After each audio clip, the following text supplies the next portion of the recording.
아멘. 하나님 말씀 스가랴 3장입니다. 스가랴 3장 1절부터 7절까지만 읽도록 하겠습니다. 본문 전체는 우리가 10절까지 보도록 할 건데요. 주로 보는 설명해 주는 본문은 5절까지거든요. 네, 일단 7절까지만 읽도록 하겠습니다. 제가 여러분들을 읽어드리겠습니다. 하나님의 말씀을 들으십시오.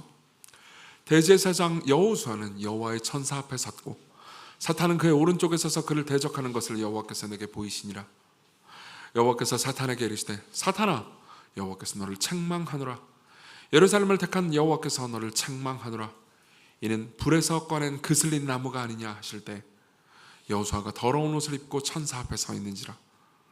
여호와께서 자기 앞에 선 자들에게 명령하사 그 더러운 옷을 벗기라 하시고 또 여호수아에게 이르시되 내가 네 죄악을 제거하여 버렸으니 내게 아름다운 옷을 입히리라 하시기로. 내가 말하되 정결한 관을 그의 머리에 씌우소서 하매 곧 정결한 관을 그 머리에 씌우며 옷을 입히고 여호와의 천사는 곁에 섰더라. 여호와의 천사가 여호수아에게 증언하여 이르되 만군의 여호와의 말씀에 내가 만일 내 도를 행하여 내 규례를 지키면 내가 내 집을 다스릴 것이요 내 뜰을 지킬 것이며 내가 또 너로 여기 섰는 자들 가운데에 왕래하게 하리라.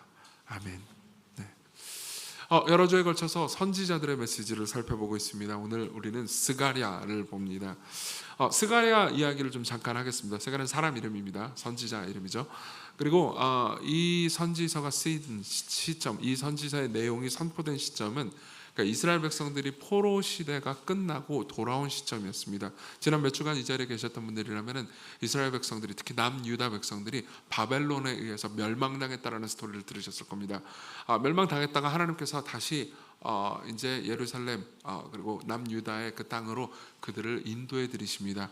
이제 그들은 자유가 됐습니다. 하지만 문제가 있었죠. 예루살렘 성벽과 성전은요 완전히 부서져 있는 상태였습니다. 그래서 하나님과 다시 예배를 하고 하나님과 관계를 맺기 위해서는 성전을 지을 필요가 있었습니다. 그래서 돌아오자마자 그들은 성전을 지었습니다. 근데 문제가 있었습니다. 계속해서 그들 내부에서도 이견이 있었습니다. 원래 뭐든 큰 프로젝트를 하려고 하면은 이견이 되게 많잖아요. 그래서 그들 내부끼리도 막 싸우고 있는 상황이었습니다. 그리고 성전의 공사가 좀 중지된 상황이었죠. 중지됐다가 다시 했다가 막 이렇게 돼 있습니다. 여러분들이 나중에 느헤미야 혹은 에스라 이런 책들을 보면은 그 상황을 좀 더 자세히 보실 수 있을 겁니다. 그리고 지금 스가랴가 예언을 전하는 이 시점은요 이스라엘 백성들이 다시 돌아오고 나서 한 20년 정도가 지난 상황이었습니다. 그들은 그러니까 내적으로 좀 지쳐 있었고요. 그리고 여러 가지 방식으로 죄책감을 가지고 있었습니다. 그리고 그 상황에서 스가랴는 8가지 정도의 환상을 봅니다. 하나님께서 환상을 보여주게 하세요. 그리고 그 환상들을 통해서 이스라엘 백성들에게 메시지를 전하시죠. 그리고 그 8가지 환상 중에서 오늘 우리가 본 본문은 4번째 환상입니다. 4번째 환상에는 이제 대제사장 여호수아가 주인공으로 등장합니다. 여호수아가 가운데 서 있어요. 그리고 여호수아는 이제 하나님께 제사를 지내려고 갔습니다. 근데 거기는 하나님이 계시고요. 그리고 또 다른 의외의 인물이 있습니다. 인물이 아니고 의외의 존재가 있습니다. 사탄이죠. 그리고 사탄이 뭐라 계속해서 고발을 하고 있는 상황입니다. 그리고 여호와께서는요 여호수아를 위해서 어떤 중보의 역할을 하십니다. 이게 전체적인 그림이에요. 그래서 저는 이 사탄의 고발과 그리고 하나님의 중보 그리고 그 가운데서 여호수아가, 사실 여호수아는 우리 모두를 대변하는 존재거든요. 왜냐하면 대제사장은 항상 백성들 전체를 대변하는 존재였습니다. 여호수아가 어떤 은혜를 입는지에 대해서 좀 생각을 해보려고 합니다. 근데 전체 설교를 시작하기 전에 잠깐 사탄 이야기를 좀 하도록 하겠습니다. 오늘 설교는 어떤 의미에서는 실용적 사탄학입니다. 사탄에 대해서 좀 배우려고 하는데 여기 계신 분들 중에서는 이런 분들도 있을 겁니다. 아니 지금 시대가 어느 때인데 무슨 사탄에 대해서 얘기를 하느냐, 어떻게 우리가 그런 것들을 믿을 수 있느냐라고 생각하는 분들이 계실지 모르겠습니다. 근데 아마 그런 분들에게 사탄이 어떤 존재라고 생각하시나요? 제가 묻는다면은 여러분들은 아마 그러니까 눈 뻘겋고 약간 말라 있고요, 그리고 뼈가 다 드러나 있고, 그리고 뿔이 이렇게 나와 있고 삼지창으로 인간들을 쿡쿡 찌르는 그런 만화스러운 존재를 생각할 겁니다. 당연히 성경은 그렇게 말한 적이 한 번도 없습니다. 한 번도 없어요. 실제로 성경은 이렇게 말합니다. 그가 자기 자신을 광명의 천사로 가장한다고요. 우리가 만약 사탄을 지금 볼 수 있다면요 굉장히 아름다운 모습일 겁니다. 그리고 여러분들이 혹할 만한 모습일 겁니다. 하지만 그는 악마 같은, 그러니까 악마죠. 악마의 일을 하죠. 시간이 조금 더 허락된다면은 사탄에 대해서 더 많이 말하고 싶지만요, 그 존재에 대해서 의심되는 분들이 계시다면요, 이렇게 좀 반증을 해보고 싶습니다. 여기 있는 사람들은 하나님의 존재를 믿는 사람입니다. 신이 존재한다고 생각한다고요. 눈에 안 보이는데요. 근데 사탄이 존재한다고 믿는 게 도대체 뭐가 문제인 겁니까? 이해되십니까? 왠지 여러분들은 사탄에 대한 그 만화적인 이미지 때문에 사탄이 존재한다는 것을 믿는 것을 유치하다고 생각할지 모르겠습니다. 게다가 이런 측면도 한번 생각해 보십시오. 이 세상을 자세히 한번 들여다보십시오. 자세히 들여다보는 게 좀 어려우면요, 신문의 사회면이라도 주기적으로 매일 한번 보십시오. 이 세상에서 벌어지는 끔찍한 일들을 계속해서 한번 깊이 생각해 보십시오. 이런 것들을 보면서 그냥 인간들끼리 살면서 벌어지는 그냥 자잘한 다툼이라고 생각하십니까? 넘어서서 국제면까지 한번 보십시오. 이 세상에 여러분들이 올바로 돌아가고 있다고 여러분들은 생각하십니까? 그러니까 이 세상에 눈에 보이는 인간들끼리의 악의 다툼일 뿐일 거라고 여러분들이 생각하시면요, 여러분들은 이 세상을 설명하는 중요한 자원 하나를 잃게 되는 겁니다. 앤드루 델방코라는 미국의 사회학자 혹은 역사학자가 있습니다. 이 사람은 The Death of Satan이라는 제목의, 사탄의 죽음이라는 제목의 책을 썼습니다. 이 책을 통해서 앤드루 델방코가 하는 이야기는 간단합니다. 그러니까 많은 사람들은 마치 영적인 존재, 그리고 그러니까 영적인 이상의 어떤 존재 혹은 죄의 존재에 대해서 전혀 이야기를 안 하기 시작했다고요. 그럼으로써 우리는 이 세상에 대해서 설명하는 중요한 도구 하나를 잃어버렸다고 말합니다. 그게 바로 사탄의 죽음이라고 이야기를 하는 거죠. 그 사람은 기독교인이 아닙니다. 그런데도 불구하고 이 문제에 대해서 이토록 진지합니다. 그러니까 우리가 살고 있는 이 세상을 설명하기 위해서는 눈에 보이는 그냥 물리적인 존재 이상의 존재를 생각하지 않을 수 없다라는 거죠. 이걸 좀 더 깊이 생각해 보십시오. 그리고 여러분들 스스로 생각할 때 내가 삶에서, 그러니까 중산층 가정에서 잘 자라가지고 편안하게 특별하게 삶에 문제 없이 너무 그냥 안락하게만 살아온 것이 아닌가를 한번 생각해 보십시오. 여러분들 삶에 끔찍한 문제가 있다면, 혹은 끔찍한 악을 여러분들이 목도한 적이 있다면요, 사탄이라는 존재가 없이, 그리고 악한 영적 존재가 없이 이 세상을 설명하는 것이 불가능하다는 생각이 드실 겁니다. 더 많이 말하고 싶지만요, 어쨌든 본론으로 넘어가야 되기 때문에 이쯤 하겠습니다. 저는요, 본론 전체를 통해서요, 이 세 등장인물에 대해서 설명을 해보겠습니다. 첫 번째로는요, 사탄 이야기를 해보겠습니다. 그는 고발자입니다. 그리고 두 번째로는요, 피고인 이야기를 해보겠습니다. 그는 대제사장 여호수아입니다. 그리고 마지막으로는요, 중보자 이야기를 해보죠. 중보자는 여기 등장하는 여호와이십니다. 자, 먼저 고발자 이야기를 좀 해보죠. 1절부터 보겠습니다. 1절 같이 읽겠습니다. 시작. 대제사장 여호수아는 여호와의 천사 앞에 섰고 사탄은 그의 오른쪽에 서서 그를 대적하는 것을 여호와께서 내게 보이시니라. 이 장면은 상당히 흥미로운 장면입니다. 왜냐하면은 사탄이 오른쪽에 있다고 그랬죠, 그렇죠? 그리고 여호와께서 계십니다. 그리고 대제사장이 있어요.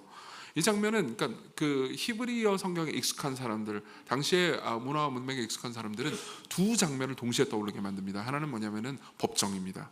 또 하나는요, 대속죄일입니다. 이 이야기는 조금 이따 하겠습니다. 그러니까 대속죄일에 제사를 지내러 온 여호수아가 있습니다. 근데 사실 그 장면은요, 법정이었습니다. 그리고 법정에서요, 사탄이 존재하죠. 그리고 사탄이 기소를 하고 있습니다. 일단 사탄이라는 이름부터 한번 생각해 보겠습니다. 저는 옛날에 사탄 그래가지고, 이제 우리나라 말로 지금은 이제 사탄이라고 번역이 됐는데, 그 옛날 성경 보면 개역개정 말고 개역 한글판 보잖아요. 그러면 사단이라고 돼 있습니다. 히브리어 사탄에 음치한 거예요. 그래서 저는 사단 해가지고 이게 그냥 한문인 줄 알았어요. 그래서 죽을 사의 단자는 도대체 단절 뭐 이런 건가? 이런 식으로 생각을 했었습니다. 근데 사탄이라는 말은 히브리어 사탄을 그냥 음역한 겁니다.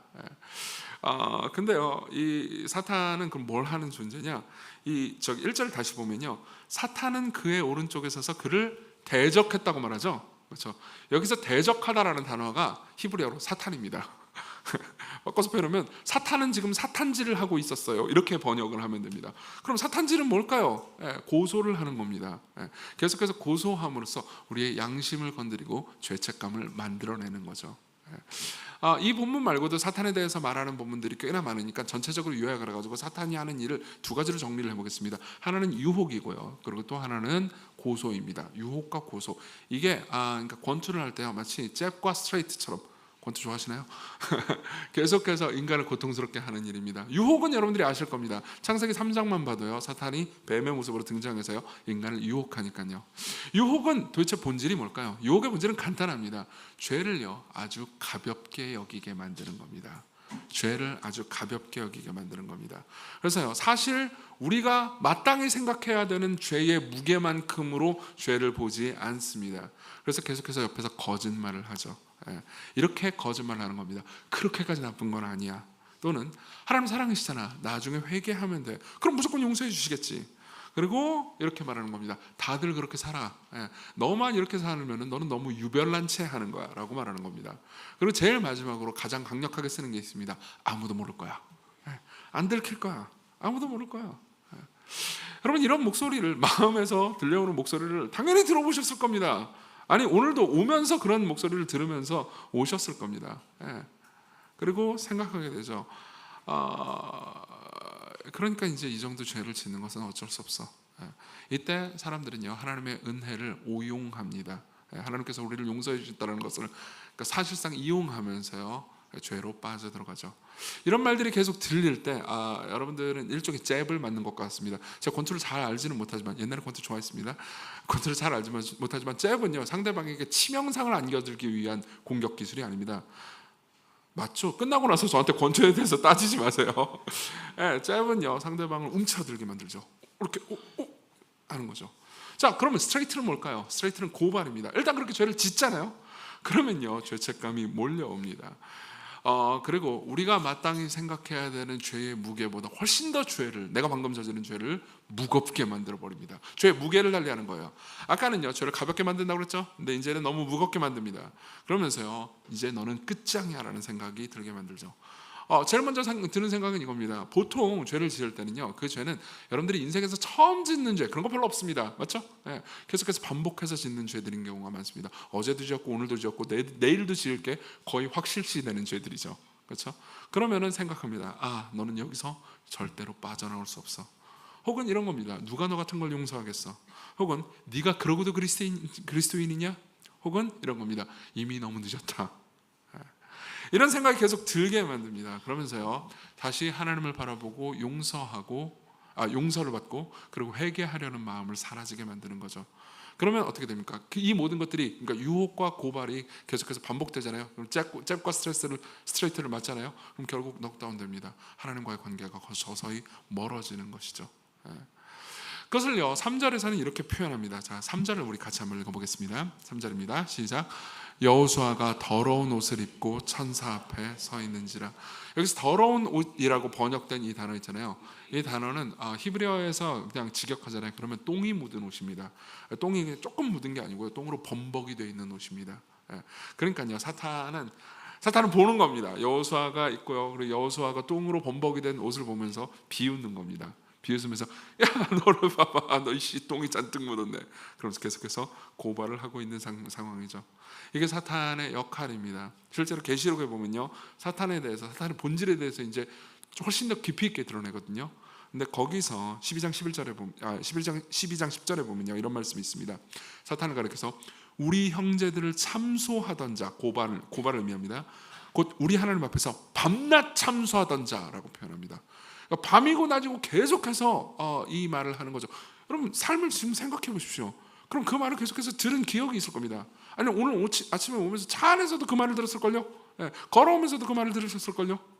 그럼 어떻게 되는지 아십니까? 사탄이 궁극적으로 목표하는 것은요 여러분들의 과거 그리고 현재 그리고 미래를 완전히 망쳐버리는 겁니다. 과거, 현재, 미래를 망쳐버리는 겁니다. 과거는 이런 겁니다. 과거를 이용하는 거죠. 오래전에 여러분들이 저질렀던 죄가 있습니다. 여러분들이 자녀들에게 했던 어떤 말이 있습니다.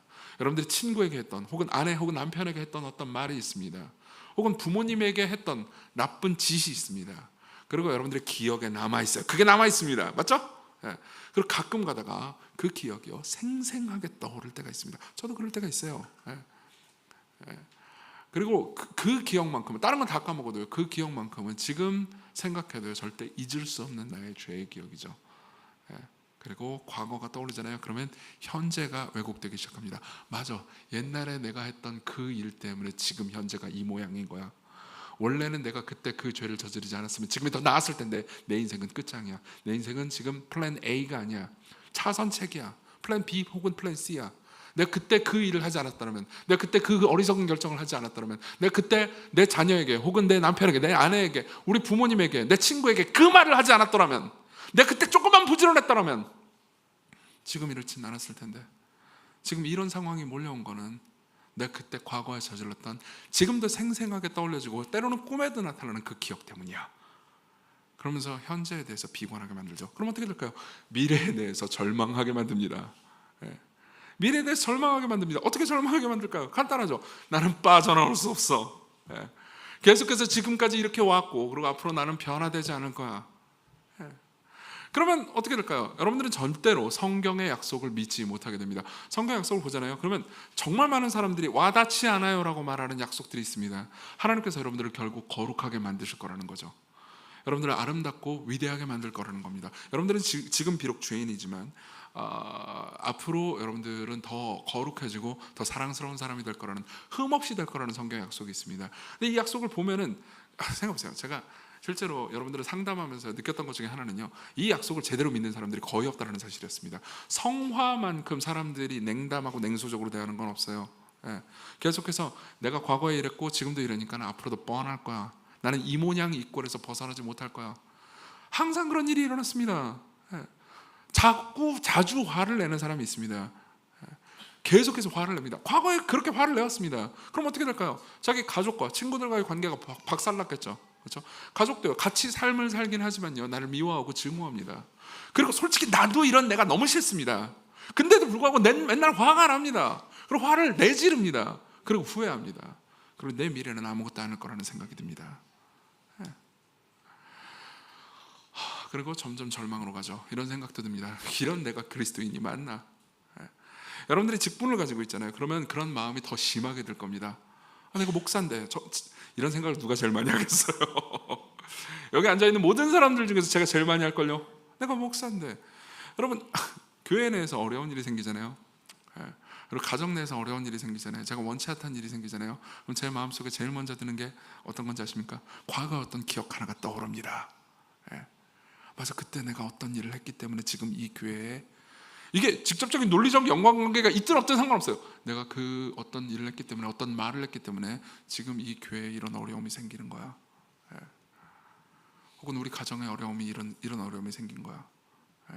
그리고 여러분들은 입원할 때도 똑같은 생각을 할 겁니다. 저도 그런 생각을 했으니까요.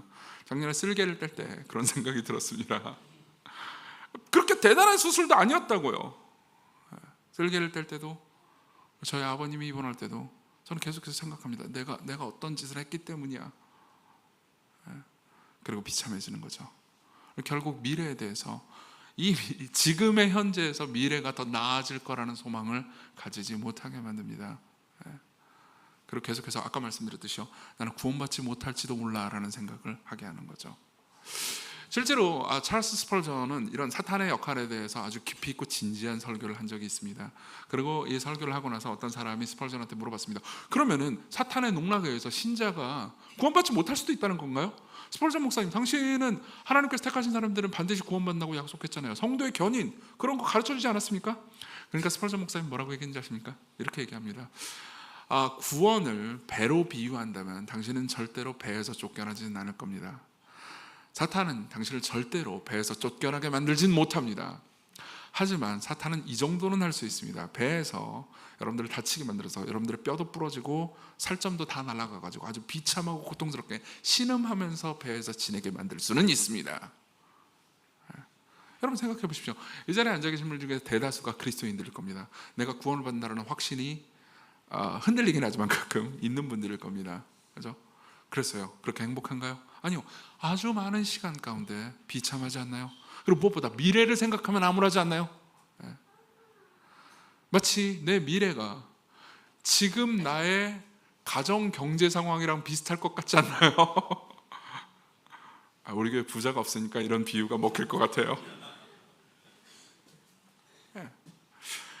여러분들이 계속해서 과거, 현재, 미래에 대해서 이런 생각을 하고 있잖아요. 그러면 여러분들은 확신하셔도 좋습니다. 사탄이 혹은 사탄의 졸개들이 여러분들 곁에서 속삭이고 있다고요. 눈에 보이든 안 보이든 그건 아무런 상관이 없습니다. 지금 여러분들이 앉아있는 의자와 여러분들의 거리만큼이나 사탄과 여러분들의 거리가 가깝습니다. 두 번째로 넘어가죠. 피고인입니다. 자, 이제 우리에 관한 이야기를 해보죠. 우리 3절을 다시 보겠습니다. 같이 읽겠습니다. 3절 시작. 여호수아가 더러운 옷을 입고 천사 앞에 서 있는지라. 아까 잠깐 말씀드렸죠. 이게 그러니까 법정의 장면이기도 하지만요, 제사의 장면이기도 했다고요. 이것은 여기 대제사장이라는 단어가 나오죠. 대제사장은 그러니까 1년 1차 대속죄일에 등장하는 인물입니다. 그러니까 배경이 뭐죠? 대속죄일입니다. 당시 이스라엘 백성들은요, 1년 동안 이스라엘 백성들이 저질렀던 모든 죄에 대해서 속죄하기 위한 어마어마한 제사를 지냈습니다. 그걸 대속죄일이라고 불렀어요. 그리고 여호수아는요, 그러니까 백성들의 대표로서, 백성들이 많은 죄를 저질렀는데 그 백성들의 대표로서 하나님을 만나러 왔습니다. 하나님을 만날 때요, 그는 지성소라는 공간으로 들어갑니다. 아주 은밀한 공간, 1년에 딱 한 번밖에, 그리고 대제사장만 들어갈 수 있는 그 은밀한 공간이 있습니다. 거기에는 하나님의 율법이 있고요, 만나가 있고요, 아론의 싹난 지팡이가 있고요, 그리고 속죄소가 있죠. 이런 거 모르는 분들은 그냥 그런 게 있다고 생각하시면 되겠습니다. 자, 그리고 거기로 여호수아가 들어가는 장면입니다. 여러분, 그걸 알고 계십니까? 사실은 이 여호수아가 이렇게 들어갈 때, 대제사장이 들어갈 때 대제사장은요, 엄청난 정결 예식을 치렀어야 했습니다. 조금 이따 제가 예배 마치고 나서 여러분들에게 이제 카톡방에 올려드릴 건데요, 저는 오늘 설교를 레이먼드 딜라드라는 구약학자의 스가랴서에 따른 복음이라는 설교에게 엄청난 영향을 받았습니다. 이따가 제가 올려드릴게요. 영어라서 번역도 싹 했습니다. 제가 한 건 아니고 AI가 해주셨습니다. 근데요, 거기에 보면은 이 레이먼드 딜라드는 구약 성경에 아주 정통한 사람이었기 때문에 당시의 대속죄일에 어느 정도의 정결 의식을 행했는지 대제사장이요, 거기에 대해서 아주 상세히 잘 말해줍니다. 속죄소는 아주 위험한 장소였기 때문에요, 정결하지 않은 채로 들어가잖아요. 그럼 죽어버립니다. 그래서요, 대제사장은요, 일주일 전부터 따로 구비된 정결한 장소로 들어갑니다. 부정하지 않기 위해서요. 가족과 모든 사람들과 격리되죠. 그리고 그 곁에는요, 제사장 친구들만 있습니다. 그리고 나서 그 일주일 내내 기도하고 말씀 보고 기도하고 말씀 봅니다. 그리고 전날 밤, 하루 전날 밤 있잖아요. 전날 밤은요, 밤에 잠을 자지 않습니다.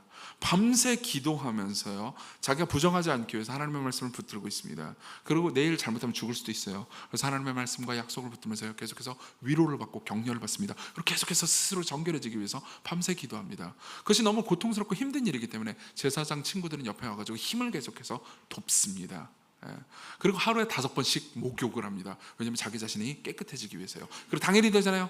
그럼 당일이 되면요, 아침에 일어나자마자 5번 목욕을 하고요, 아주 순결한 백색 세마포를 입습니다. 원래 제사장이 입던 굉장히 화려하고 아름다운 옷이 있거든요. 근데 그 옷을 벗고요, 깨끗하고 순결한 백색 세마포를 입습니다. 그리고 나서 속죄소로 들어가는 거죠. 이 모든 과정은요, 공개적이었습니다. 실제로 사람들이 다 볼 수 있었다는 거예요. 놀랐던 거는요, 목욕마저도 볼 수 있었습니다. 이건 좀 창피했겠는데 라는 생각이 들지만요, 이건 아주 공적인 일인데다가 이스라엘 백성 전체의 일이었기 때문에 대단히 중요했죠.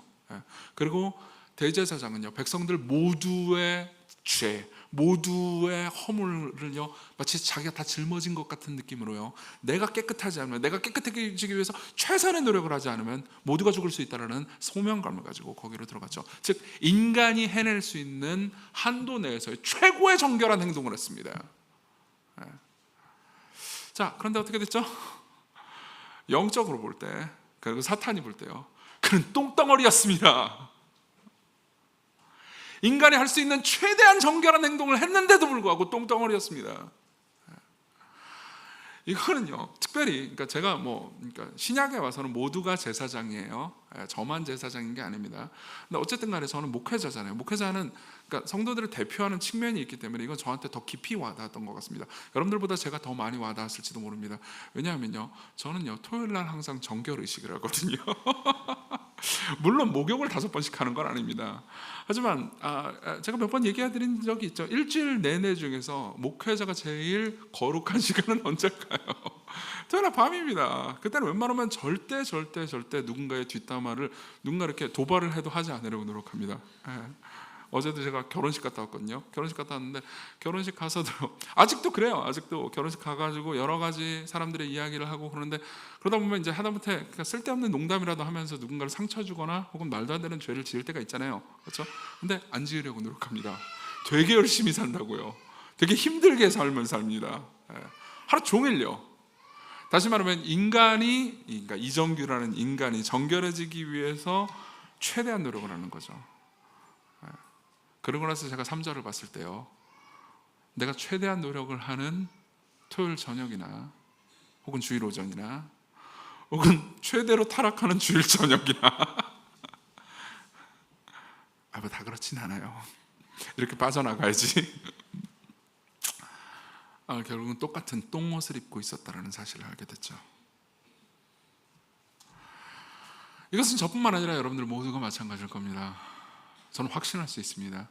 심리학적으로도 입증할 수 있습니다. 여러분들 모두가요, 나름 괜찮게 삶을 산다라는 옷을 입고 있다 하더라도요, 여러분들 마음속 깊은 곳에서는요, 양심의 소리침이 있습니다. 죄책감을 가지고 있습니다. 두 가지 정도 예를 한번 들어볼까요? 심리적인 작용이 있습니다. 첫 번째로는요, 인간 모두가 꾸는 보편적 악몽입니다. 여러분 혹시 그런 악몽 꿔본 적 없나요? 아마 대다수가 있으실 겁니다. 그러니까 내가 발가벗겨져 있는 거예요. 근데 공중 앞에 서 있는 겁니다. 사람들이 나를 보고 있어요. 그런 꿈 꿔본 적 없나요? 혹은요, 발가벗겨져 있진 않더라도 부적절한 옷을 입고 있는 겁니다. 아주 파티에 가 있는데 나 혼자 쓰레빠에 반바지를 입고 있는 거예요. 그래서 대단히 창피를 당한 것 같은 느낌, 그런 악몽 같은 것들을 꿔본 분들이 있을 겁니다. 실제로 이것은 심리학자들이 그러니까 관심을 가지는 흥미로운 주제입니다. 톨 니얼슨이라는 캐나다의 심리학자가 있습니다. 이 사람은 2만 몇천 명 정도, 2만 2천 명 정도가 되는 굉장히 광범위한 사례를 연구를 합니다. 그리고 그 중에서 81.5%가 이 꿈을 꾸었다라는 것을 이야기해 줍니다. 그리고 이런 꿈에 대해서 연구한 논문들은 꽤나 많은데요, 대부분의 꿈들이 내리는 결론 역시 같습니다. 받아들여지지 않을 거에 대한 아주 깊은 두려움을 반영한다는 거죠. 아마 이 중에서도 그 꿈을 꾸신 분들이 있을 겁니다. 그럼 안 꿨다면요, 여러분들은 잠을 잘 주무시는 분들입니다. 뭐 그게 보편적이지 않습니다. 저는 꾼 적이 없습니다. 저는 18.5%에 속한다고요 라고 말하는 분들을 위해서 제가 말씀드리죠. 가면증후군이 있습니다. 가면증후군이라고 아시나요? 임포스터 신드롬. 여러분 중에서 분명히 이런 분들이 있을 겁니다. 어느 정도 성취를 했어요. 그래서 합격을 했거나 혹은 승진을 했거나 혹은 어떤 수준 정도로 받아들여졌습니다. 여러분들은 칭찬을 받았습니다. 그리고 나서 그때는 잠깐 기분이 좋습니다. 근데 시간이 지나잖아요. 시간이 지나면 여러분들은 두려워합니다. 들킬까 봐 무섭습니다. 나는 여기에 어울리는 사람이 아니야. 혹은 언제 내 무능 혹은 내 무식이 들통날지 몰라. 이건 그러니까 실제로 심리학자들이 말하기를요, 사회적으로 성공하거나 더 많은 자원을 가진 사람들 혹은 더 많은 인정을 가진 사람들일수록 이 가면 증후군을 앓을 확률이 훨씬 더 높아진다고 말합니다. 그리고 저는 여기에 대해서 공부를 좀 하다가요, 저 자신이야말로 그런 생각을 늘 한다라는 생각이 들었습니다. 여러분 모르시죠? 제가 설교를 할 때는요, 되게 유식한 방식으로 말하잖아요. 그러니까 유식하다는 게 아니라 유식한 방식으로 아이씨 뭐야 이거 내가 어떻게 말해야 되지 이걸 되게 개인적으로 말 때 되게 유식하게 보이도록 말하는 거 아시죠? 심리학자 톨 니얼슨에 따르면 이 반응도 별로인 인간이 그렇죠? 그렇게 말한단 말이에요. 그리고 뭐 이거 논문을 봤냐? 봤습니다. 안 보고 얘기하진 않아요. 그렇지만 끝나고 나서 누군가 저한테 와가지고 니얼슨의 논문은 그 뜻이 아니에요. 당신이 잘못 읽었어요. 저는 전문가입니다. 저는 심리학 박사예요. 이 가짜 라고 말할까 봐 두려운 거죠. 뭐 그거야 그럴 수 있다고 합시다. 뭐 제가 심리학 전공자는 아니잖아요. 그렇죠? 예화를 든 것일 뿐이니까요. 근데 누군가 끝나고 와가지고 신학 박사가 와가지고 정규야 너의 성경 해석은 틀렸단다. 그리고 신학적으로 문제가 있어. 너 2단 출신이더니 여전히 2단이구나.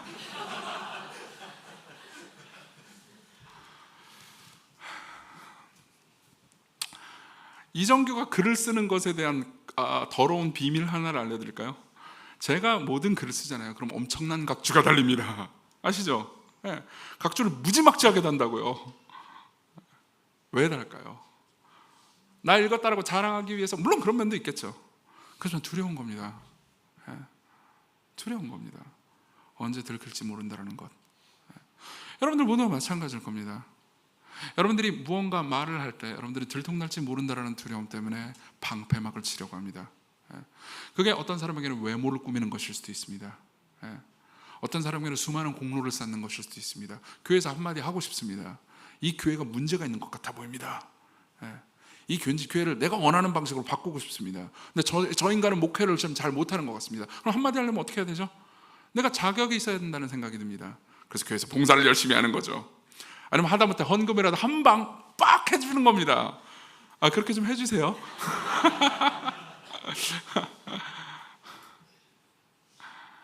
그러고 나서 한마디 하는 거죠. 그러고 나서 생각합니다. 이 모든 것들이 들통나면 어떻게 하지? 여러분, 이때 사탄은 여러분들에게 계속해서 말하고 있다라고 확신하셔도 좋고요. 이 죄책감은, 사탄이 여러분들에게 주는 이 죄책감은요, 여러분들의 선행을 방해할 겁니다. 반드시 방해해요. 여러분들이 기도할 때 여러분들은 스스로를 다 알고 있기 때문에, 자기 자신이 사기꾼이라는 것을 알고 있기 때문에 계속해서 속으로 생각합니다. 기도하는 내내 그렇게 생각하진 않아요. 처음에 기도할 때는 내가 이렇게 기도를 안 하는 인간이 기도를 시작해 주었으니 얼마나 대단한가, 그러고 시작을 합니다. 그리고 조금 지나잖아요. 그러면 이렇게 오랫동안 기도를 안 하다가 필요한 게 있어가지고 하나님 앞에 나아갈 때 하나님께서 나를 들어주실까? 그런 생각이 듭니다. 나는 그럴 자격이 없어. 또는 이런 생각이 듭니다. 전도를 할 때요, 보통 전도 잘 안 하고 전도를 피하려고 하지만요, 그래서 전도를 하고 싶을 때가 있습니다. 사랑하는 가족, 예수님 믿어야 되지 않겠습니까? 근데 무언가 신앙적인 말을 좀 해주고 싶어요. 예수님에 관한 이야기를 해주고 싶어요. 근데 속으로 생각하죠. 아무도 네 말을 듣지 않을 거야. 진짜 네가 누구인지 안다면. 그래서 우리가 가족 전도를 잘 못하는 겁니다. 가족은 다 아는 것처럼 보이니까요. 여기 계신 분들 중에서 가족으로 끌려 나오신 분들이 계실 겁니다. 아이들이나 아니면 자기 배우자가 신앙인이라서 끌려 나온 분들이 있을 겁니다. 가정의 평화를 위해서 여기 계신 분들이 있을 겁니다. 그러면요, 여러분들의 배우자 혹은 여러분들의 신앙이 있는 가족은 당신한테 무언가 되게 말하고 싶어 합니다. 여러분들 아시잖아요. 그렇죠? 느꼈죠? 솔직히 신앙적인 얘기 나한테 하고 싶어 하는 느낌들을 이렇게 할 때 여러분들은 어떻게 그 사람에게 대응해야 되는지 압니다. 약간 그 사람의 도덕성을 공격하면 됩니다. 그러면 우와, 나는 쓰레기야 그러면서 여러분들에게 전도를 못할 거예요. 그때 여러분들은 사탄하고 있는 겁니다. 제가 너무 여러분들을 공격했나요? 솔직히 말해봅시다. 우리 모두 그렇잖아요. 안 그래요? 고난이 닥칠 때 여러분들은 생각합니다. 너는 벌을 받고 있어. 그럴만해 라고 생각하면서 또 다른 한편으로 내가 뭘 잘못하고 이랬다고 하나님께서는 이런 고난을 주시는 거야. 우리는 마치 정신분열을 겪은 사람 같습니다. 그럼 어떻게 해야 될까요? 이 문제를 어떻게 해야 될까요? 사실 진짜 많은 사람들이 이 문제를 앓고 있습니다. 그 증거가 있어요. 상담소에 사람들이 넘쳐난다는 겁니다. 상담소에 사람들이 넘쳐납니다. 그리고 여러분들이 유튜브를 찾아보잖아요. 그럼 보면 아직도 법륜 스님은 대흥행을 하고 계십니다. 어떻게 해야 될까요? 실제로 저는 많은 책들을 찾아보고요, 많은 사람들의 이야기를 찾아봤습니다. 나무 위키를 보니까 임포스터 신드롬에 대해서 이렇게 얘기해주고 있더라고요. 가면 증후군을 극복하기 위해서는 침묵을 깨고 먼저 말하고 행동하기, 소속감을 되찾기, 자신의 성취를 시각적으로 정리하기, 목표를 위해 끝없이 도전하고 노력하기 등이 해결법으로 조언된다고요. 웃기지 않으세요? 시각적으로 내 성취를 딱 이렇게 해가지고 벽에다 딱 붙여놓으면 자존감이 뿜뿜할까요? 저도 이따가 내려가서 한번 붙여놓을 거예요. 새 가족반이 몇 부 팔렸는지. 아니요, 죄책감에 시달리는 사람들한테는 조언이 아니고 소식이 필요합니다. 조언이 아니고 소식이 필요합니다. 네가 뭐를 하면은 죄책감에서 자유해질 거야. 그래서 그 뭐를 못하면 어떻게 할 건데요? 또 죄책감에 시달리지 않을까요? 그 뭐를 못한 나는 쓰레기야라는 생각이 또 들지 않을까요? 여러분들에게 소식이 필요합니다. 어떤 소식일까요? 여러분들이 있는 그대로 괜찮다라는 소식이죠. 근데 문제는 나도 알고 있습니다. 내가 있는 그대로 괜찮지 않다는 걸요. 여러분들에게는 무언가 다른 외부의 도움이 필요합니다. 세 번째로 넘어가죠. 중보자 이야기를 해보겠습니다. 2절을 보죠. 2절 같이 읽겠습니다. 시작. 여호와께서 사탄에게 이르시되 사탄아 여호와께서 너를 책망하노라. 예루살렘을 택한 여호와께서 너를 책망하노라. 이는 불에서 꺼낸 그슬린 나무가 아니냐 하실 때, 잠깐만요. 우리는요 이 본문을 그냥 쓱 읽을 때는 알아채지 못하는 무언가 하나를 알아챌 필요가 있습니다. 자 보세요. 2절에 보면 여호와께서 말하죠. 근데 여호와께서 사탄한테 사탄아 여호와께서 너를 책망하노라 이렇게 얘기합니다. 좀 이거 뭐 이상하지 않아요? 제가 박현진 목사님한테 현진아 정규께서 너를 책망하노라 이러고 있어요. 이상하지 않나요? 실제로 히브리어 원문의 번역을 섬세하게 번역하잖아요. 그러면 여호와께서 너를 책망하기를 원하노라입니다. 예. 현진아 정규께서 너를 책망하기를 원하노라. 이상하지 않나요? 사실 여러분들이 성경의 하나님을 제대로 알지 못하면 이 말이 그냥 문법적 오류거나 그냥 이상한 표현으로만 들릴 겁니다. 예. 레이 딜라드는 이렇게 말합니다. 우리가 성경의 삼위일체 하나님을 알지 못한다면요 이 말은 그냥 이상한 표현이라고요. 성경에는 세 위격의 하나님이 계십니다. 세 위격은 서로 구분되십니다. 그렇지만 이 세 위격은 서로 완전한 사랑으로 완전한 연합을 이루고 계십니다. 그래서 성경은요 하나님이 한 분이라고 말하죠. 그것이 한 존재가 이렇게 됐다 저렇게 됐다는 것을 의미하는 게 아닙니다. 자, 여호와께서 너를 책망하기를 원하노라 라고 말하는 또 다른 여호와가 있습니다. 그리고 밑에 보잖아요. 그러면 그 존재를 여호와의 천사라고 부릅니다. 우리나라 말로 천사로 번역됐지만요 실제로 어떤 부분에서는 사자라고 번역됐습니다. 말라크 야훼, 그러니까 메신저라는 거죠. 말라크라는 말은 메신저입니다. 그리고 이 존재는 누구일까요? 이 존재는 스스로 여호와라고 주장하는 동시에 여호와의 천사 혹은 여호와의 사자라고 부릅니다. 아마 시골교회 설교를 오래 들으신 분들이라면요 이 존재에 대해서 성경이 뭐라고 말하는지 알고 계실 겁니다. 많은 학자들은 이렇게 얘기해 줍니다. 이 존재는요 아직 성육신하시기 전에 구약 성경 때 구약 시대 때 활동하셨던 성자 하나님, 우리 구주 예수 그리스도를 가리키는 거라고요. 예수 그리스도는 사탄에게 갑니다. 우리 변호사가 됩니다. 중보자가 됩니다. 그리고 나서 말하는 거죠. 내가 너를 책망한다. 그리고 사탄과 싸웁니다. 그리고 여호수아를 가리켜서 이렇게 얘기하죠. 이는 이 여호수아는 저와 여러분들은요 불에서 꺼낸 그슬린 나무가 아니냐. 이 말은요 너무나 아름답고 섬세한 표현입니다. 보세요. 불에서 꺼낸 그슬린 나무라는 게 뭘까요? 막 불타고 있었습니다. 나무가 불 가운데 막 타고 있었어요. 계속 냅두면 어떻게 될까요? 사라져 버릴 겁니다. 끝장날 겁니다. 근데 막 꺼냈습니다. 그럼 어떻게 되죠? 더 이상 타지 않아요. 이제 후후 불어가지고 이제 더 이상 불 붙지 않게 됐습니다. 소멸되지 않게 됐어요. 하지만요 계속해서 불에 있었기 때문에 오염이 남아 있습니다. 그슬려져 있습니다. 맞죠? 이게 바로 여호수아에 대해서 그리고 당시에 이스라엘 백성에 대해서 하나님께서 하신 말씀이죠. 이스라엘 백성들은요 20년 전까지 바벨론의 포로로 잡혀 있으면서 마치 불타는 것처럼 고통당하고 있었습니다. 그것은 그들의 죄 때문이었죠. 그래서 꺼냈습니다. 그렇지만 여전히 오염이 남아있어요. 이게 사실 저와 여러분들을 말해주는 것이라는 것을 알고 계십니까? 생각해보세요. 우리는 죄를 짓습니다. 그리고 계속해서 여러분들은요 죄책감을 느낍니다. 아까 제가 여러분들에게 사탄이 여러분들에게 하는 말이라고 했던 것들 아마 다 대부분 공감이 될 겁니다. 맞아, 그런 죄책감, 그런 말을 듣는 것 같은 느낌을 경험했지. 오늘 아침에도 오늘 같이 오면서도 그런 생각을 했어. 근데 그렇기 때문에 야 이 나쁜 놈아 끝장이야 이렇게 얘기하잖아요. 그럼 여러분들은 여전히 억울합니다. 억울한 마음 들지 않아요? 그런데 내가 잘한 것도 있는데 좋은 것도 있는데 만일 목회자로서 여러분들이 저를 다 알게 되잖아요. 제 모든 죄를 다 알게 되잖아요. 여러분들은 저를 쫓아낼 겁니다. 그렇지만 이정규 꺼져라, 네가 이런 나쁜 놈 위선자였다니 라고 말하면서 저를 쫓아내잖아요. 그럼 저는 또 억울할 겁니다. 그럼 내가 잘한 게 얼마나 많은데 그리고 니들은 어떠냐 그러면서 개판을 만들어 버리겠죠. 왜 그럴까요? 저는 나무입니다. 그슬린 나무죠. 그슬린 나무가 뭘 의미하는 걸까요? 무언가 잘못했습니다. 오염이 있습니다. 그렇지만 뭔가 그럼에도 불구하고 내가 지금 계속해서 불타고 있는 건 아닌 것 같은 느낌이 듭니다. 그렇죠? 그리고 이 그슬린 나무를 예수님 다 아시는 거죠. 우리의 심정을, 우리의 상황을 정말 아십니다. 그리고 막 불에서 꺼낸 이 불쌍한 그슬린 나무를 긍휼히 여겨주십니다. 그리고 나서 4절 5절 우리 같이 읽죠. 4절 5절입니다. 여호와께서 자기 앞에 선자들에게 명령하사 그 더러운 옷을 벗기라 하시고 또 여호와께서 이르시되 내가 네 죄악을 제하여 버렸으니 네게 아름다운 옷을 입히리라 하시기로 내가 말하되 정결한 간을 그의 머리에 씌우셔서. 여기서 5절의 내는요 스가랴입니다. 스가랴가 갑자기 환상을 보던 스가랴가 갑자기 개입합니다. 개입해가지고 정결한 관을 씌워주세요. 옷만 예쁜 게 아니고 아름다운 관도 씌워주세요. 그러니까는 곧 정결한 관을 그 머리에 씌우며 옷을 입히고 여호와의 천사는 곁에 있습니다. 변호사로서 중보자로서 곁에 붙어 있죠. 무슨 의미입니까?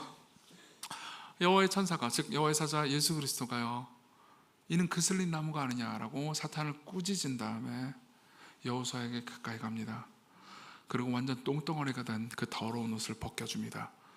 그리고 완전히 순결하고 깨끗한 옷을 입습니다. 옆에 있는 천사들과 그리고 그 모든 걸 관망하고 이 환상을 보고 있던 스가랴는 갑자기 난입합니다. 좋은 관도요. 그리고 여호와의 사자는 기쁨으로 아주 좋고 아름다운 면류관료 그의 머리에 씌우죠. 뭘 의미하죠? 너는 완전히 깨끗하다. 네가 가지고 있는 죄에도 불구하고 너는 흠이 없고 너는 절대 정죄받지 않는다. 하나님께서 우리를 위해서 하시는 일이 바로 이겁니다. 우리를 깨끗하다 하시고 의롭다 하시죠. 우리가 죄가 있는데도 불구하고.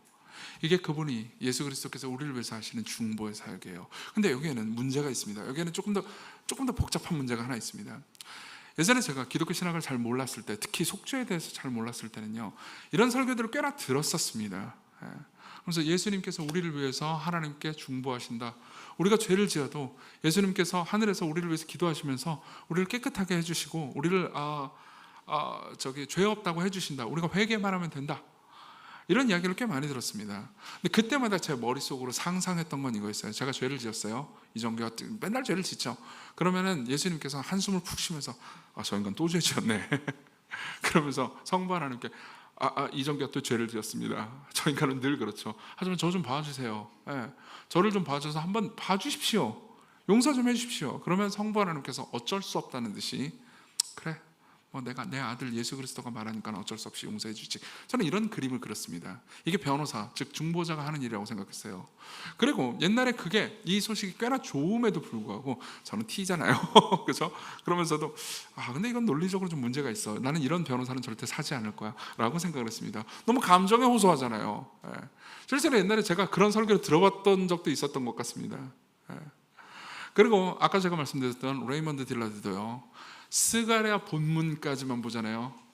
우리가 구약 성경만 가지고 있다면요, 사람들이 이렇게 생각할 확률이 농후하다고 말합니다. 그렇지만 딜라드는 이렇게 말해주죠. 우리에게는 신약이 있다고요.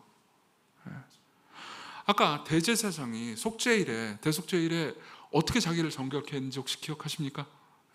일주일 동안 격리됩니다. 그리고 부정하지 않기 위해서 정결한 장소를 가지고 매일같이 목욕을 합니다.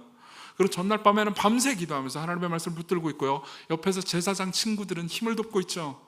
그리고 당일날 목욕을 하고요, 순결한 백색 세마포를 입습니다. 그리고 이 모든 과정이 공개적이라고 그랬죠. 기억나시죠? 그렇죠?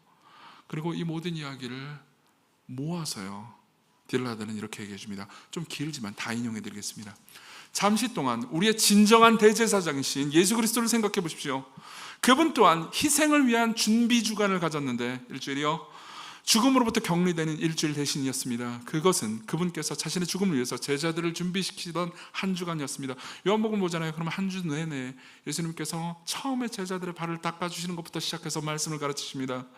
그분도 밤샘 철야를 하셨지만 겟세마네에서요, 그의 동료들이 그를 돌보고 그의 피로를 채워주는 위로 대신, 하나님의 말씀의 위로 대신 우리 대제사장 예수 그리스도의 밤샘 철야는 그의 동료들이 도망치고 배반했을 때였습니다. 위로의 밤 대신 그분은 매맞음의 밤을 보내셨습니다. 우리 대제사장에게도 특별한 옷이 있었습니다. 그분의 일상복은 가난한 자의 옷이었습니다. 잠시 동안 그분은 왕의 조롱하는 자주색 홍포를 입었습니다. 우리 대제사장에게도 특별한 관이 있었습니다. 스가랴가 이 본문에서 그 관에 대해서 이야기하죠. 스가랴가 여호수아가 쓴 것은 아름다운 관이었지만 예수 그리스도께서 쓰신 것은 가시면류관이었습니다. 그리고 우리 대제사장의 공개적 목욕이 있었습니다. 그것은 사람들의 침에 맞는 목욕이었죠. 그분은 죄 없이, 절대적으로 티 없이 하나님 앞에 설 수 있었던 우리의 진정한 대제사장이었습니다. 하지만 그분은 침과 피와 벌거벗은 몸으로 모욕당하면서 우리를 위한 단번의 제사를 끝내셨습니다. 여러분, 우리가 읽었던 본문에 보면 이런 말씀이 있습니다. 19절에 만군의 여호와가 말하노라 내가 너 여호수 앞에 세운 돌을 보라 한눈에 7눈이 있느니라 내가 거기에 새길 것을 새기며 그다음 뭐라고 나오는지 아십니까? 이 땅의 죄악을 하루 만에 제거하리라. 그 앞에 있는 이야기를 설명하려면 시간이 걸리기 때문에 다 설명할 수 없을 것 같습니다. 근데 이 부분을 주목해 봅시다. 하루 만에 제거하리라. 이게 무슨 의미일까요? 실제로 스가랴를 연구했던 당대 학자들은요, 이 하루를 은유라고 생각했을 겁니다. 그러니까 금방 제거해 준다는 거겠지. 하나님께서 나타나서 어떤 초자연적인 일을 한다는 거겠지. 아니요, 진짜로 하루 만에, 아니 하루도 걸리지 않았습니다. 그분이 십자가에서 진짜 대제사장으로서 우리는 상상도 못했던 정결 기간을 거치며 죽임을 당했을 때 사도 바울은 그분의 대제사장으로서의 일을 이렇게 표현합니다. 하나님이 죄를 알지도 못한 일을 우리를 대신하여 죄로 삼으신 것은 우리로 하여금 그 안에서 하나님의 의가 되게 하려 하심이라. 이게 얼마나 선명한 그림인지 아십니까? 여기 대제사장 이름이 뭐죠? 여호수아입니다. 이것을 아람어 스타일로 바꾸면 이름이 뭔지 아십니까? 예수입니다. 예슈아. 구약에 있었던 그 예수는요, 그 여호수아는 우리의 죄를 짊어지기 합당한 대제사장이 아니었습니다. 그렇지만 더 위대한 예수, 더 위대한 구원자, 더 위대한 대제사장이 우리를 대속해서 모든 것을 행하셨죠. 그리고 그분이 우리를 대신해서 말합니다. 성부 하나님께 이렇게 말하는 거예요. 내가 이들이 저지른 모든 죄를 덮었었습니다. 이들이 받아야 되는 벌을, 이들이 받아야 되는 침과 모욕을, 이들이 받아야 되는 고독과 고통을 내가 대신 당했습니다. 하나님, 당신은 정의로운 분입니다. 이들이 저지른 모든 죄에 대한 형벌을 내가 다 받았기 때문에 이들에게 또 형벌을 주신다면, 이들에게 또 죄를 정하신다면 하나님은 이중 처벌을 하는 셈입니다. 하나님께서는 이들을 처벌하실 수 없으십니다. 논리에 근거한, 정의에 근거한 변호죠. 그리고 그때 토마스 브룩스라는 신학자는 이렇게 말합니다. 하나님은 우리를 처벌하실 수 없으시다. 우리를 처벌하시지 않는다라는 말이 아닙니다. 처벌하실 수 없으시다. 잔 칼뱅은 이렇게 얘기해 줍니다. 우리가 죄를 짓더라도 우리의 구원자께서는 우리를 내치지 않으신다. 그런 상황에서 우리를 향한 그분의 마음은 더욱 간절해서 하늘에서 우렁찬 음성으로 우리를 대변하시고 변호하심으로써 모든 비난을 잠재우고 천사들을 놀라게 하며 우리의 모든 부도덕에도 불구하고 성부께서 우리를 받아들이시게 만든다.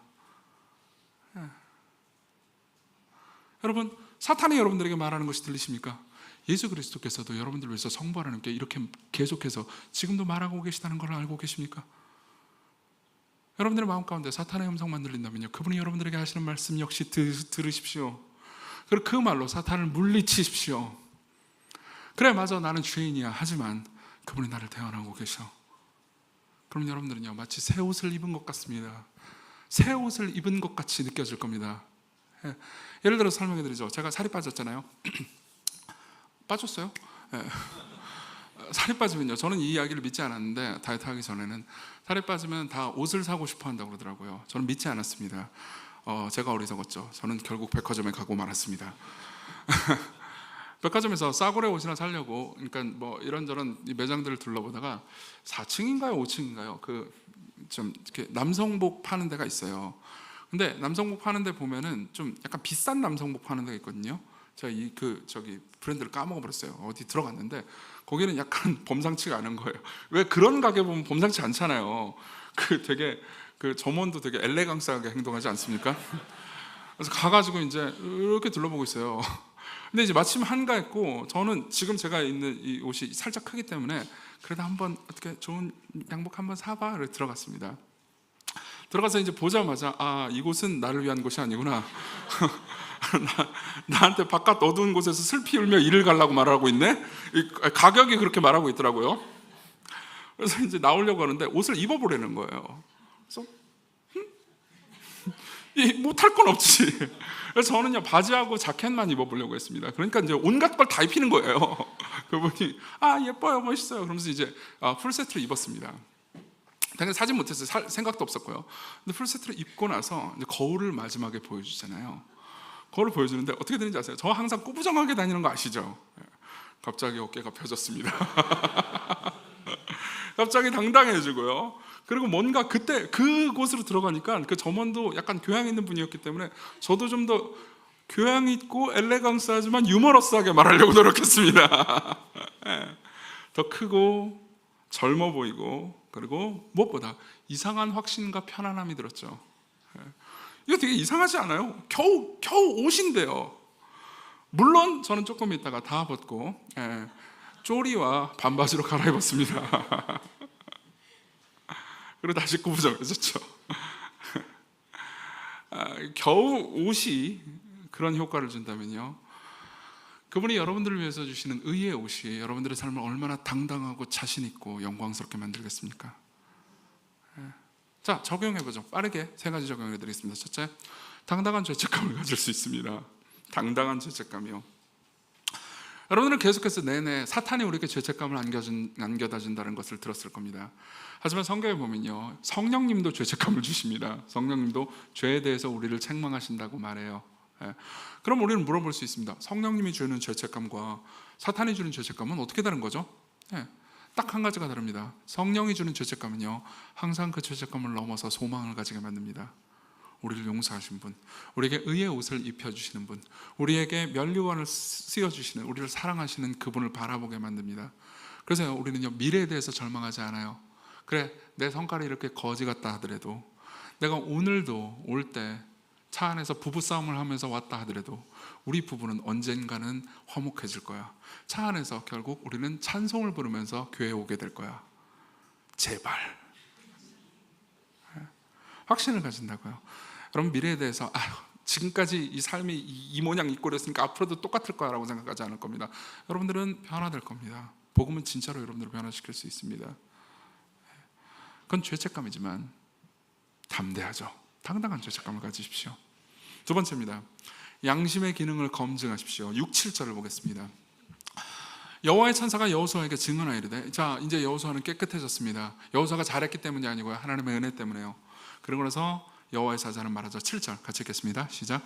만군의 여호와의 말씀에 네가 만일 내 도를 행하며 내 규례를 지키면 네가 내 집을 다스릴 것이요 내 뜰을 지킬 것이며. 여기까지만 읽겠습니다. 결국 뭐죠? 그렇게 은혜롭게 삶을 살았고, 그 다음에 뭘 요구하죠? 내 도를 행하고 내 규례를 지키라. 올바르게 삶을 살라고 말씀하십니다. 이것은요, 가늠한 여인을 용서하시고 그 여인에게 가서 다시는 죄를 범치 말라라고 말씀하신 예수님의 말씀과 같죠. 자, 그렇게 용서받은 우리는 어떻게 삶을 살아야 됩니까? 우리는 죄책감만 덜어서는 안 됩니다. 실제로 죄와 싸워야 합니다. 죄책감을 더는 것은요, 소망을 가지고 죄책감을 대할 수 있는 것은요, 그 이후에 죄와 싸우면서 더 성장하기 위함입니다. 이야기 하나를 들려드리죠. 이건 지어낸 이야기인데요, 어떤 강박증이 있는 사람에 관한 이야기입니다. 이 남자는요, 강박증이 있습니다. 근데 어떤 강박증을 가지고 있냐면은, 누가 자기한테 콜라를 갖다 주잖아요. 그럼 그 콜라를 상대방의 얼굴에 던져버리는 이상한 강박증을 가지고 있었습니다. 말도 안 되는 강박증이지만 지어낸 얘기니까 그렇다 치죠.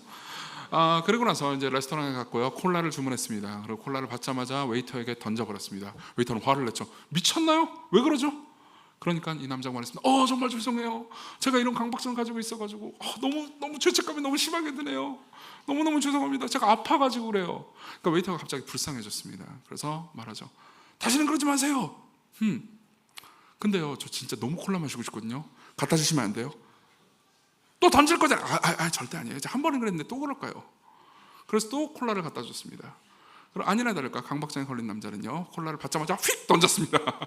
그리고 웨이터는 화를 냈습니다. 미쳤나요? 아까 안 던지겠다고 그랬잖아요. 죄송해요. 제가 아파서 그래요. 저는 아까보다 훨씬 더 큰 죄책감을 느낍니다. 너무 괴로워요. 저 그냥 갈게요. 음식 먹지 않고 돈 내고 가겠습니다. 다시는 오지 않겠어요. 그리고 이 죄책감을 겪는 이 강박증 남자는요, 치료를 받으러 갔습니다. 내가 치료받을 거야. 완치될 거야. 그러고 나서 한 3개월 동안 그 레스토랑에 오지 않았어요. 그리고 치료를 다 받았습니다. 그리고 3개월 만에 왔습니다. 그리고 3개월 만에 그 웨이터를 또 불러서 콜라를 시켰습니다. 그리고 웨이터가 보자마자 3개월 전에 나한테 콜라 던진 놈, 콜라 시키지 마. 아니에요, 저는 완치됐습니다. 실제예요. 뭐라고?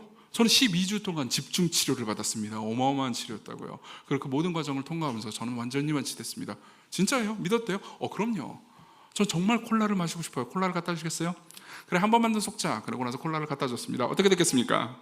받자마자 또 던집니다. 그리고 웨이터가 말합니다. 완치됐다면서! 완치됐는데요? 또 던졌잖아! 저는 더 이상 죄책감을 느끼지 않습니다. 저는 완치됐어요.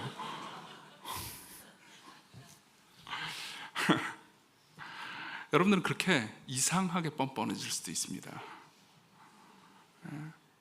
정말 많은 사람들이 복음을 오용하면 이렇게 될 겁니다. 여러분들은 더 위선적인 사람이 될 수도 있어요. 죄책감과 싸우는 건 참 좋습니다. 죄책감을 벗어나서요, 이제 죄와 싸우십시오. 그분이 여러분들에게 힘을 주실 겁니다. 마지막 세 번째입니다. 세 번째도 재밌는 얘기를 해드리죠. 사탄처럼 행동하지 말라는 겁니다. 아까 사실 살짝 얘기했습니다. 근데 우리는 늘 사탄처럼 행동합니다. 사탄이 뭐 한다고 그랬죠? 유혹했다가, 유혹 여러분들이 하시잖아요. 그죠? 그리고 또 그다음 뭘 하죠? 고발합니다. 제가 결혼식 준비하다가, 결혼식 주례 준비하다가 알게 된 유머인데요. 너무 재미있는 유머니까 들어보십시오.